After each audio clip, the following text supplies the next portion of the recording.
Now we shift our attentions to sports, where former Bolton Wanderers footballer Michael Porter had an exclusive interview with GRTS's Famara Baji, discussing issues hindering the development of football in Africa. Porter, who has vast knowledge in African football administration, explained some steps needed for the development of the game across the continent. Here is an excerpt. For far too long, a lot has been said about the development of African football. What do you think is holding it back?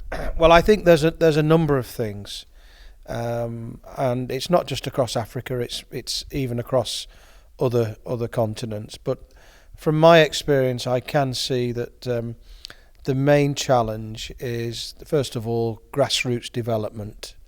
You know, academies, nurturing of talent, development of talent. You know, the reason why probably African teams are not reaching World Cup finals or semi-finals is the fact that the other teams who are there have invested also lots and lots of money in terms of developing their talents. So I think one of the first things that needs to be addressed is, you know, a serious pledge, whether it's from the Ministry of Sport or the private sector through sponsorship, to actually invest in grassroots football. You know, some of these academies now are starting at the age of 6, you know, where clubs are taking boys and girls, because remember, it's football now is a game for not just boys but girls as well, and developing this talent, you know, into very good players. So secondly, the other issue is, from what I can gather and what I've seen, is maybe the political involvement in sport. Do we keep sport separate from politics? And this is a big challenge as well, because particularly across Africa, not so much in Europe, but certainly across Africa, I see you know, the football association of that country trying to do something, but politicians trying to steer the football association in another way. So should there be a mixture of sport and politics, or should they be kept separate? That's the other challenge. Oh yeah, that actually has to do with the scope of the financial strength of the you know, our football associations, yes, or football federations, because when you look at most of them, they are being supported by the government. So that's why government always try to have a hand in their activities. Absolutely, and that's completely understood to a certain extent. However, the point I'm getting at is the autonomy of the FA to develop the game in how they see it should not be influenced too much by non-football politicians who are maybe looking to develop it in the way that might benefit them. Do you know what I mean? Yeah, so it's not in all cases, but I'm just flagging up some of the challenges that I believe.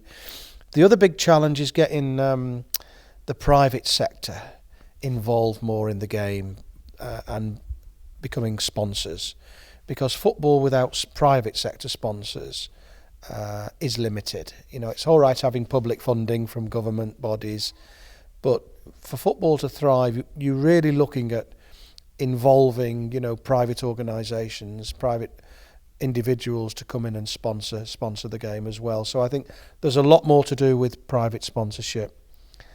So these are some of the key elements that, you know, that I think need to be addressed. Absolutely. And when you look at it individually, you can say African countries has produced quality players, but then few has taken the necessary steps to progress significantly. I mean, what do they need to do to address the perennial problem?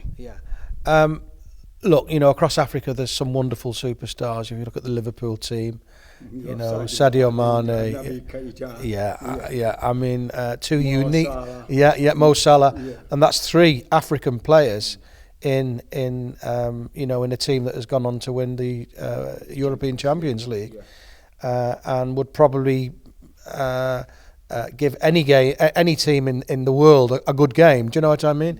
And there's 3 African players out of 11 there, so that's a third.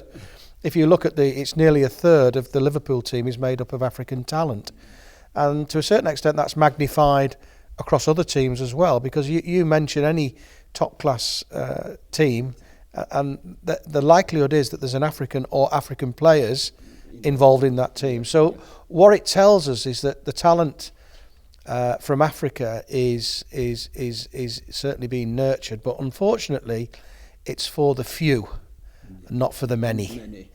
And I think this is the challenge. You know, to be a footballer at that level, you have to have a unique talent. You know, whether you come from a rich or poor background, whether you're educated or not educated, if you have that certain amount of talent to kick a football, to dribble, to head, to score, to tackle, you know, to compete, then come what may, normally that talent will bubble to the top. But saying that, not everybody can be at that level, and this is the, you know, a lot of young people, boys and girls today, they aspire themselves to be the talents of the future, and rightly so. But you know, there is a big difference between somebody who is a good player and somebody who is a great player. You know, the difference between those two is astronomical to a certain extent. Michael A. Porter, the former Bolton Wanderers footballer, they are talking to Famara Badji about the challenges derailing African football. Well, I must count myself lucky. I can say I'm the only journalist who is fortunate to at least have an exclusive interview with Michael Porter. I mean, when Smith was here, I was one of the few journalists to have first met him. So he was here on holidays. I mean, he has a vast knowledge in African football. I mean, he traveled across many countries, I mean, in Africa. So he was talking about a lot of important things. And relating this to Gambia, let's say, some of the issues that he said that are hindering football. Definitely. They are definitely, I mean, derailing, taking back our football. We need to have focus on grassroots development, seriously, not just like, I mean, to just talk about it. We just have, we need private investors to come into football. I mean, when you go to England, you have the Barclays coming to support the Premier League. I mean, if it has enough money to do that, but then still you have private sectors coming in to support their football. In Gambia here, we will see national teams belong to the government. They have to take care of it. And the federation alone cannot do it. We have a lot of institutions here who can support football. When we do it together that way, we'll go forward. Yeah.